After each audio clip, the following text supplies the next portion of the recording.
Hey everybody, welcome back to On Stage, Off Stage. I'm your host, George Sapio, and this is episode number 142, June of 2021. Our guest this month is Ilasiea Gray. Ilasiea is an arts educator and actress from Colorado, whose essay, Why Are There No Great Kids of Color in the Performing Arts, recently appeared in HowlRound. I was completely blown away by both the candor and the complexity of the article. This one essay should be a blueprint for years of theater education and race reform. And because it's a subject near and dear to my heart, I thought we'd start talking about her theater education work with children. It's weird because I think I've actually started working with kids as a kid. And that sounds silly, but literally I remember my first mentorship type of thing was with Big Brothers Big Sisters when I was in high school. So mentoring elementary age kids as I was a high schooler, and then even doing some of that work in college as actually being a big sister. Once I was over 18, that's when you can actually be an actual big versus just the mentorship in the schools. Sure. So yeah, I had already started in that realm, and it wasn't necessarily arts based. And then I kind of just continued on through college. I did a couple of scholarships where I was actually devising arts pieces with elementary age students and middle school students, and knew that it was something that I wanted to be in my path. So started my own kids acting programming like right when I graduated college. And that was actually the not first teaching experience, but yeah, like I was running my own teaching and acting programming for kids before I ever worked for any organization or anything like that. So I'm actually really, really proud of that. And a lot of people don't know that. I think it's absolutely amazing. Working with kids is an endless series of surprises and joys. They do say the most remarkable things, and they come up with some of the most unbelievable reactions. Yeah. Because there are so few filters with them. And it's like the joy of life personified. I'm sure you must have had moments where you realized, I'm so glad I did this. Yeah, because I think originally I actually was never interested in teaching kids. Like I didn't really think about it. I think I just fell into it, and it was just meant to be, where after those first couple of instances, even just in my undergrad and doing those devised pieces, I was like, wait, this is something. And then not only that, when I started doing theater for young audiences, which, that's theater that's for literally young audiences, it's meant for kids. And I even knew when I did my first theater for young audience show, like, oh my gosh, this is my favorite type of theater. I love doing theater for adults too. Yes, great, making changes and changing perspective. But for kids, there's something else that happens when they're watching theater, oftentimes for the first time. It's amazing watching them buy into it, sitting in the audience and just see their faces completely wrapped, and they are one with the performance. And sometimes I think that's exactly how theater should be for everybody. Yeah, and it's funny because some people look at children's theater different than, I guess, regular adult theater. Yeah. And it's like, no, the kids are the worst critics. Like they will call you out if a performance was off or, whatever, because they're just making genuine observations in the moment. They don't have that filter. So it's like, no, they're a tough audience. So you better bring your A game. It's... You definitely have to bring your A game, especially with kids. Yeah. Adults say, well, that was interesting. Kids will say, why did you do that? That was stupid. Exactly. Okay, thanks. Exactly.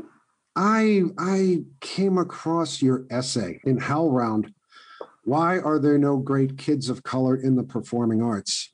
And I had to read it several times because there was just so much content in there and so many truths that literally that article could be a blueprint for, I don't know, studies of theater and kids and race relations and equity for years and years and years to come. Thank you for that.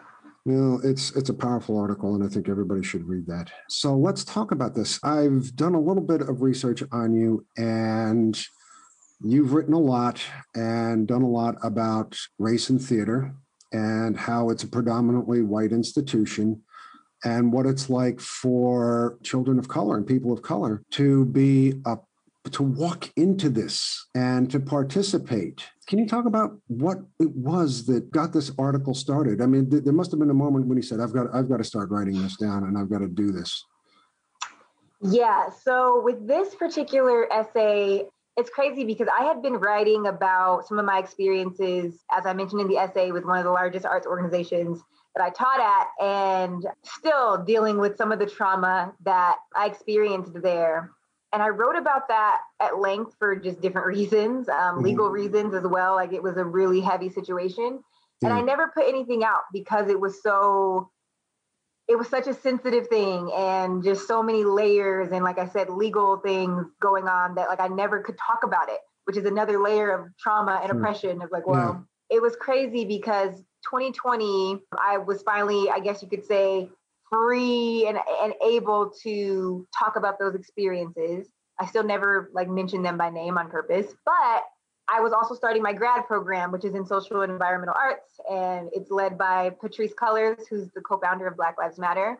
Right. And so that's amazing, like to have that be, my professor and leading my program, and he's helping lead my capstone right now. In a year that none of us knew was going to be just this year of social unrest and the deaths of George Floyd and Breonna Taylor and just all these major things that then happened in the year. I just still can't even put that into words. But that being said, I was in one of my early courses in the beginning of the year, and we were reading essays titled Linda Noshlin's Why Are There No Great Women Artists? And then Michelle Wallace's Why Are There No Great Black Artists? And Janelle Zara's Why Are There No Great Black Art Dealers? So it was these very provocative titles, and we were reading these essays, and I'm thinking, what in the world? And so I literally was just writing a reflection assignment about, why are there no great kids of color in performing arts? And so it started off as maybe a paragraph of just a reflection. Yeah. And then I was like, oh no, this is a bigger thing. Mm-hmm. And so I just it took off from there. And I had a lot of support from my professors and my cohort who were just like, no, you should really spend some time with that. And like, don't let it stop at this assignment. And I was like, no, I agree. Yeah. And I only bring up my other, experience because that was another way to actually process some of that experience as well. In putting that in the educators challenges section of like, it's not just kids of color who are experiencing and navigating these things in these spaces, but then also when their educators are experiencing it and then leave those spaces, we're leaving our kids of color to have to fend for themselves in a way, because we are recognizing how toxic it is. And of course, unfortunately, encouraging parents of color, like, don't send your kids there. Like, I'm telling you firsthand experience. I'm telling you what students have been experiencing. So this is not an environment I would recommend. And so again, the organization then loses out. That's their loss, that you lose your educators, you lose students of color who aren't comfortable, you sacrifice relationships with parents. So there's just so many layers in the essay, as you mentioned earlier, where, I feel like each section could be its own essay. Yeah. So yeah. I think that essay could be a grad school, could be a PhD course. Thank you. I really appreciate that. You raise so many different issues so concisely. I started making a list of everything, and I realized we'd be here for hours. So I'd like to talk about just a couple of the things. And I've had this come up before in previous interviews with theater artists of color on the show, what it's like as a person of color to walk into a predominantly white institution. And being an old white guy myself who's been in theater for years, I confess, it was never one of the things that I had to confront. I walked into theater and that was it. Bing, the world is a natural, perfect place. Show goes on. And yeah, I know, right? And having spoken with some people, realizing that there are folks out there who, they're not just part of the theater troupe, but they're the only person like them in the theater troupe. And you write about white-centered plays, monologues that do not reflect the world that these folks live in. They're walking in doing stuff meant for other people. And it amazes me that folks can keep going in an arena like that. Yeah, it's definitely challenging. And I mean, I'm very optimistic and like generally, positive. And I feel like I never limit myself. And I always give this example. with Sleeping Beauty. So I Right. made history in my state playing Sleeping Beauty as a Black actress in 2018. And it's crazy because just implicitly going into that audition, I didn't want to audition, first of all. I wasn't interested in the play of Sleeping Beauty. Like, I just was like, yeah, I don't care about that. But the director kept asking me to audition, and I was like, oh, I guess fine. But like, I don't want to be the witch or the, whatever other character other than the princess. I wasn't even thinking that I would be the princess. And it's not because I didn't think I could play the role. I know I can play the role. But historically, how that role is cast, it was like the furthest thing from my mind that I would even be considered for that role. Yeah. And so when I went into the audition and I kept getting the sides and the script for Sleeping Beauty, and of course other characters too, but it kept having me read for Sleeping Beauty. And I'm like, like, it was just, I can't even describe how that moment was of just that realization that, no, this is real. Like, you're reading for this character. And that's happened, I guess, sometimes in other things, but like, I know I'm not going to get it. Like, it feels like, I hate to say this, but almost a waste of time to be like, oh, I'm in this audition, but I know I'm not really feeling it. And I can say that, I feel that way with Shakespeare, for instance. I do not like Shakespeare. I just don't, it doesn't resonate with me. But that's not to say I don't respect it. It's no different than actors who really love musicals. And then, Sure. I'm a person who loves straight plays. I don't really care for musicals. I even had the chance to see Hamilton live and I turned it down. I gave my mom the tickets. Like, that's how much I'm like, I don't really care about musicals. You're probably the only person in America who did that. Exactly. So I'm like, no, I'm consistent, And so, so with Sleeping Beauty, it was just like, when I ended up being cast as that character, it was just such an amazing honor. I knew what it would mean for kids of color. I actually turned down another show that I was also offered at the same time because I was like, no, this is important. But with that came a lot of weight in the positive and also negative with being the only Black person in the cast, and just some conversations that and comments that were made of castmates sometimes, and even kids. And I don't ever fault kids, because kids, like you said earlier, say the darndest things. But, I had, after a post-show workshop, for instance, a kid being like, well, you don't look like the Sleeping Beauty from the movie. And it was great. Like I say in the essay, I'm like, no, now we can talk to the whole group of like, and, I don't know. I think I went all in a lot of different directions with what you originally asked. But just that discomfort sometimes of being an actor of color, especially a Black actor, because even that, not all people of color's experiences are the same.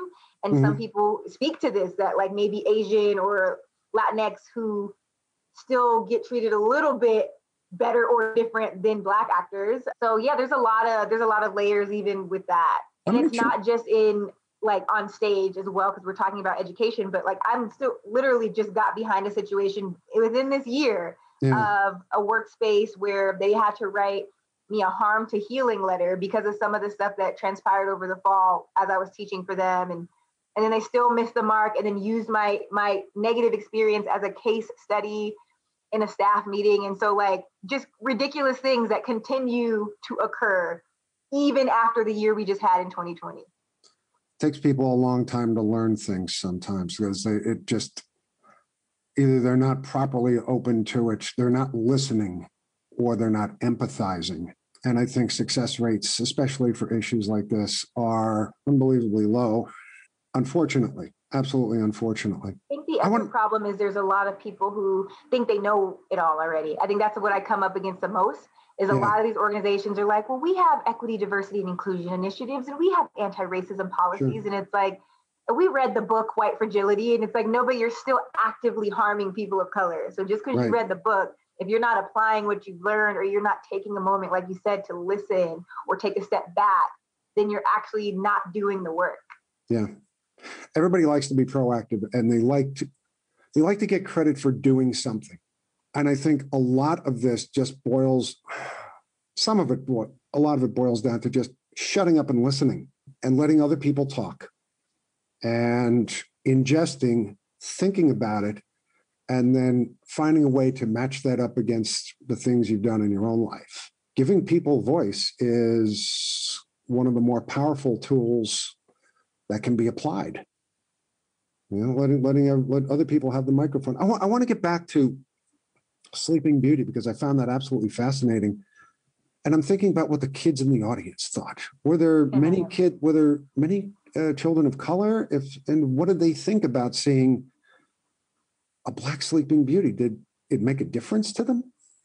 Absolutely. They were so excited. And I remember my director told me this like after the show closed, and it brought me to tears, but he said, I don't know if it was maybe one of the first performances, because we ran for a few months, but he said he saw, a group of kids of color who had came to see the show, and just hearing the conversation of them in the lobby before the show and just how excited they were. He said he ran into his office and started crying because it was just that beautiful and heavy and just weighted of a moment. And I didn't know that had happened. I'm tearing up now thinking about it because it's just such a big deal. And I always say, so that year it was Black Panther movie came out as well around the time, and Meghan Markle and Prince Harry got married as well. So it was like art and imitating life on stage as well of our interracial couple was happening. There's a Black princess, just like Meghan Markle, and it was just like a whole situation. And so I know how I felt, even just as an adult watching Black Panther and knowing I'm playing Sleeping Beauty every day. It was just a really incredible moment in time, because a lot of people were like, oh, now maybe we will see when theater reopens, but like our casting decisions going to be different? We don't know. But this was something that happened 2018 without being poked or prodded to do so. And I this is important as well because, and I hate to like, when I give personal examples, it's like, but these things happen. And, I had just done an interview recently and was talking about how so often I'm worried about other people's feelings when I'm the person who was offended. Yeah. And so I tend to be vague about the experiences sometimes that I'm talking about. But during Sleeping Beauty, one of my castmates, for instance, asked me if I only got cast because I was Black. And I was like, why would someone even ask you that question versus like, no, I got cast because I'm talented and I've been working for this theater for a few years. Like, that's why I'm being hired, versus you just thought, oh, maybe because they're trying to do something different and like you're only hired because you're Black. It's just such a terrible thing to imply, even if it was a genuine question. Hey everybody, thanks for listening to On Stage, Off Stage. I'm your host, George Sapio. This is episode number 142, June of 2021. Our guest is Ilasiea Gray. Ilasiea is an arts educator and actress whose essay, Why Are There No Great Kids of Color in the Performing Arts, recently appeared in HowlRound. We're talking about the difficulties of being BIPOC in a predominantly white theater world and how we can work to make theater more inclusive and enriching for younger students of color.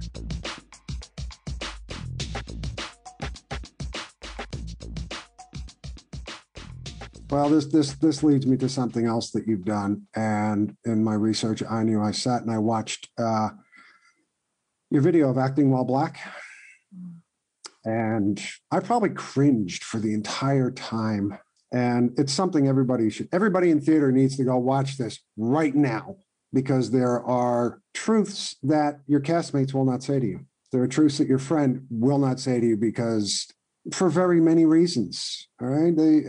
But this needs to be seen. And it's a list of things that you've endured as a Black actor in theater. Some of them deliberate, many of them not. And it's the ones that are not that just made me shake my head and wonder, were they thinking? Not what were they thinking, but were they thinking? And I commend you for putting that together and being so truthful and making it available to the public. Yeah. So that project, and I wouldn't say disappointed in my own self, but I think I need to be pushing that out a little bit more, even in this year. I probably will, on the heels of my essay and everything. But at the time, it ended up going on to a national festival. I was a national finalist. So the project it was called the Breath Project. That was the national festival. But essentially, I wrote that piece because at the time, this was probably like last August 2020, I was at a point where that was the first year I can recall in my whole life that I was like, I don't want to be an artist anymore. sorry, I'm about to get emotional because I was just so tired of my workspaces, castmates, just all of it. And especially in the year we were in. So a lot of those instances I talked about happened that year. So being called the N-word on set and being told, just use it, and told I couldn't afford to live somewhere. There were so many instances that I didn't even mention in that video that were taking place simultaneously, like, literally on a call for work, someone saying, well, how do I tell you to be black? And it's like, what does that mean to you? Like, because I don't have to tell you to be white. So what, like, those are literally still happening all in 2020, and another instance, even just with something that happened on set while I was filming like a series of Army training videos and some issues being mentioned about my complexion, and then me going back and forth with my agent and them just not getting how that was problematic, and production, and the amount of explaining I was still having to do for people in 2020 was exhausting. And it was like, this is not the time for Black people, especially, to continue to have to labor through explaining to you why something is wrong or why something is problematic or flat out racist. Mm-hmm. And for you to be defensive about it, or, oh my, it wasn't that, and minimizing, And so this piece came about because I was like, yeah, I'm a little frustrated, and how do I process some of these things? And so here in Colorado, where I live, they were doing this series called Amplify, where it was meant to amplify voices of Black artists in different disciplines. So musicians, actors, dancers. So they did a series where they had 15 Black men that they first focused on, and then they did Black women. I was already writing the piece, and I was like, oh, I'm going to submit it for that. And so it first appeared in Amplify, and it was great because, again, in some regard, it was me essentially calling out the entire Colorado theater community, and not just theater, because I always try to be clear, like also film, because those things that happen on camera, it's not just theater, it's this industry as a whole. So it was the first time I spoke publicly about a lot of those things, including my former workplace and some of the trauma I experienced. And so even the weight with that, knowing like, how many people are going to see this in Colorado who are going to recognize themselves, it happened. So like, it is what it is. And so I went forward with, it was in that series, which got great reception. And then I submitted a shorter version to the Breath Project, which was a call for artists of color around the country to submit pieces that were 8 minutes and 46 seconds in honor of George Floyd. Mm-hmm. And so I just kind of cut the version I had and just sent it over to meet the time frame. And yeah, it ended up they basically did an archive of any of the works that got submitted. So even Black with a capital B that I tour with Curious Theater Company, an excerpt of that ended up getting submitted. And so all these pieces were in an archive. And then from that, they selected a few finalists. And so my work was one of those national finalists, and then it got streamed in a national festival. So it took off even more. And so, yeah, it was just another one of those, like with this essay, really incredible experiences of like, gosh, when I just kind of highlight some of my experiences and be truthful about what those are, the transformative educational value that comes from that is, I don't even have words. So I had a lot of people reach out who recognized themselves, like I said, in the piece, who called and apologized and said, hey, I didn't even realize in the moment, like you said, they weren't thinking.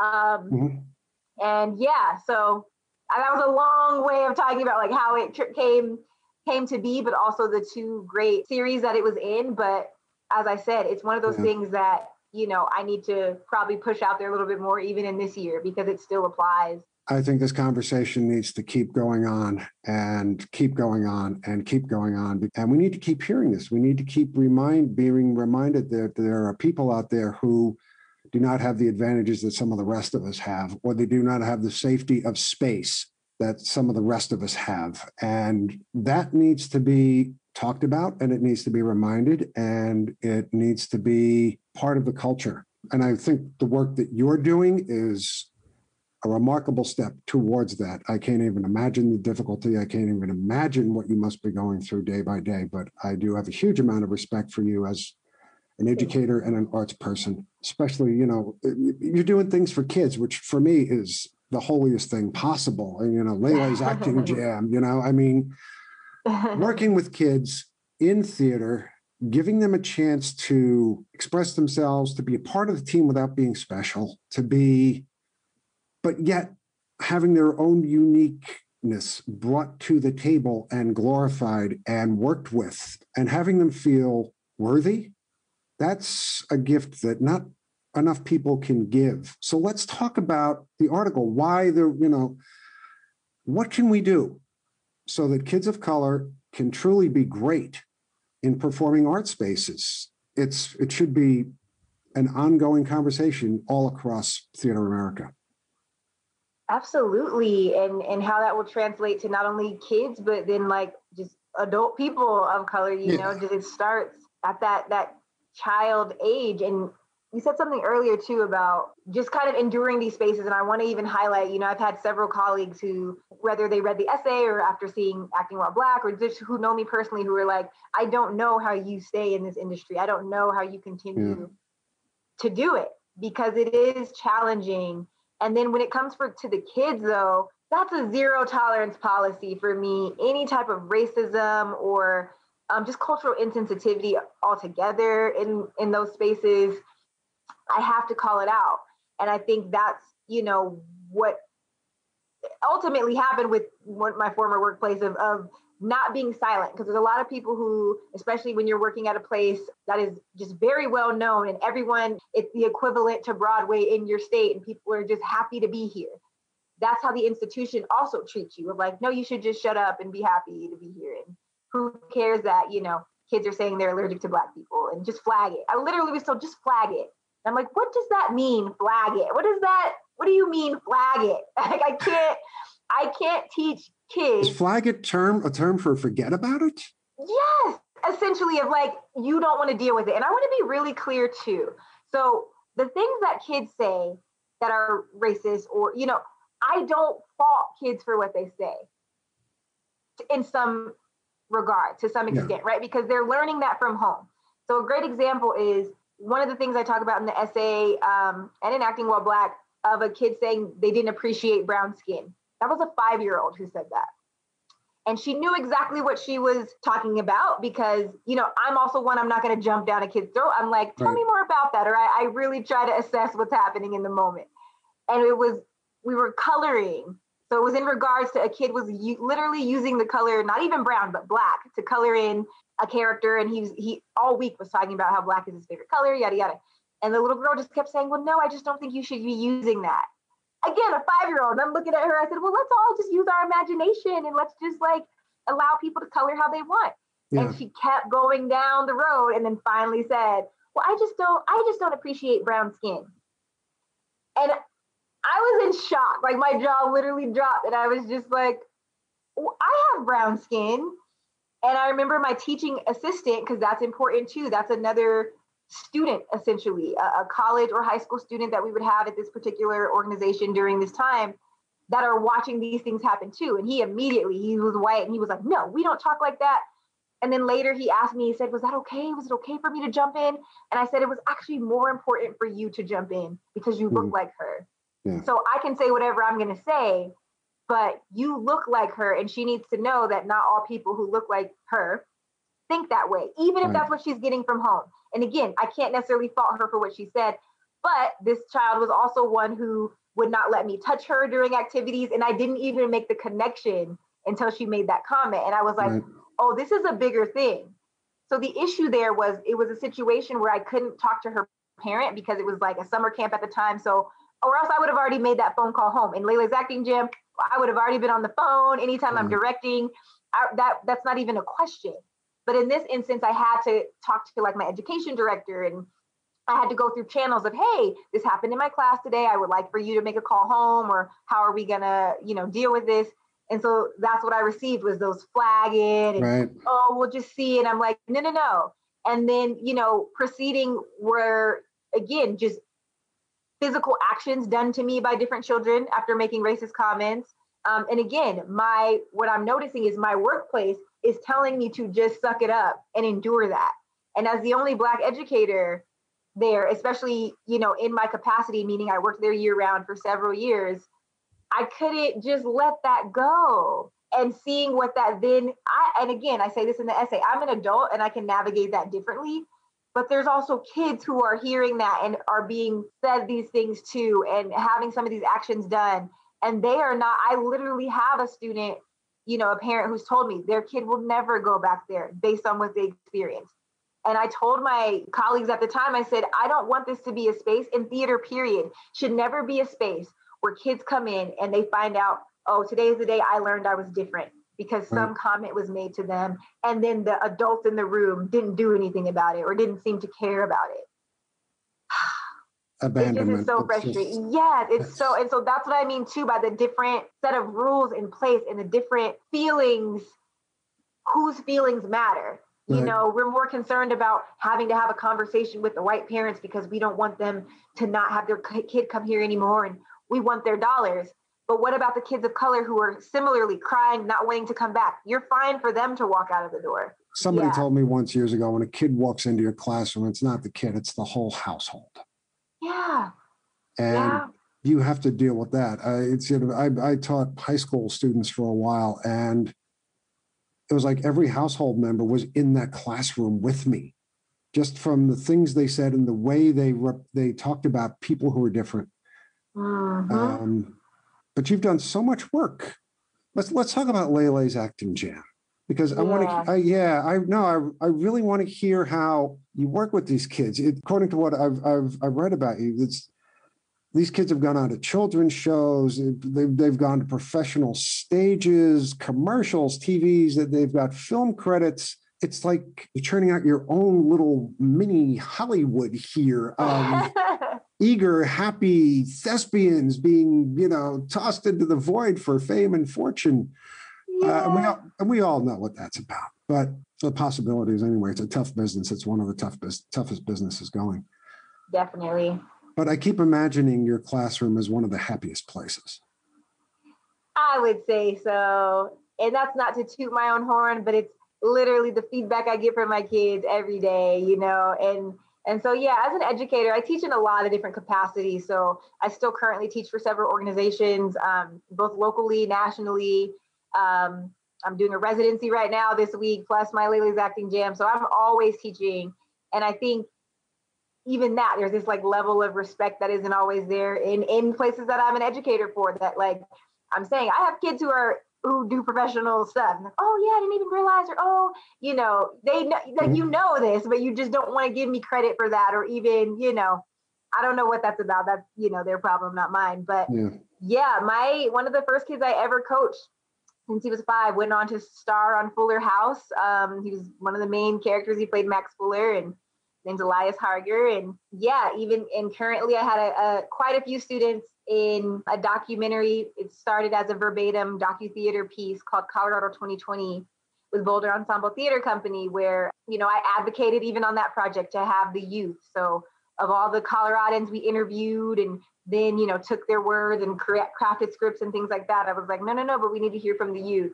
And so that allowed not only students to have a voice on that project, but then literally my actual students got to play themselves. So it was also an acting gig for them. And I was coaching them, saying their own lines of their own words. And it's like, you got this. When you film, you're going to be great. And so, it's just awesome to have, just the different skill levels that I work with of kids, those kids who are extremely shy, especially when I'm directing children's theater and, they've never been on stage before and they're just shaking in their boots.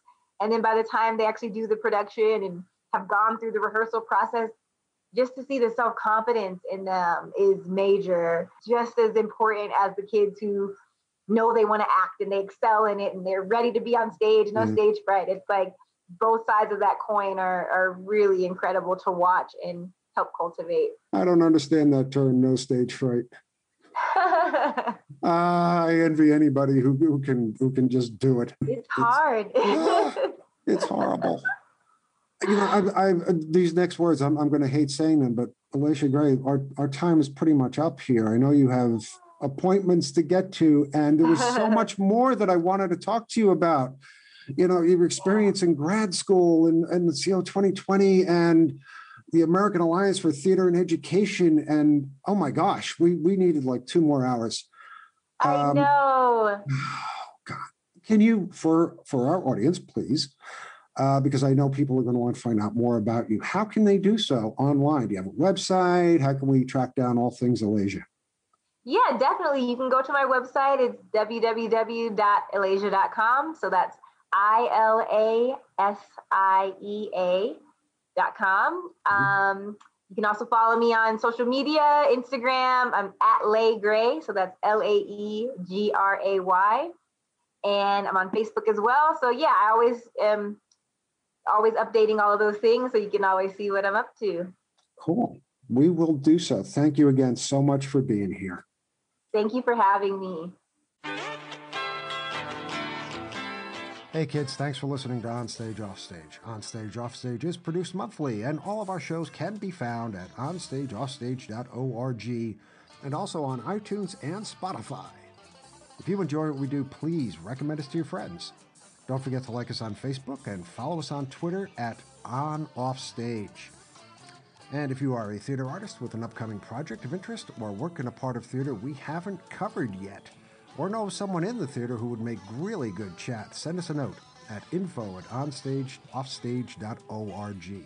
Onstage Offstage believes in and advocates for a world where all people are free to live their lives as they wish, in peace and without fear. We believe in universal respect, diversity, and equality in all areas of life for all people, no matter what their nationality, race, religion, age, sexual status, or gender. Onstage Offstage will never promote or endorse those who seek to diminish others because of who they are. I'm George Sapio. Thank you once again for listening, and please, kids, stay safe, be careful for yourself and for those with whom we share this rock. And as always, happy theatering to all of you.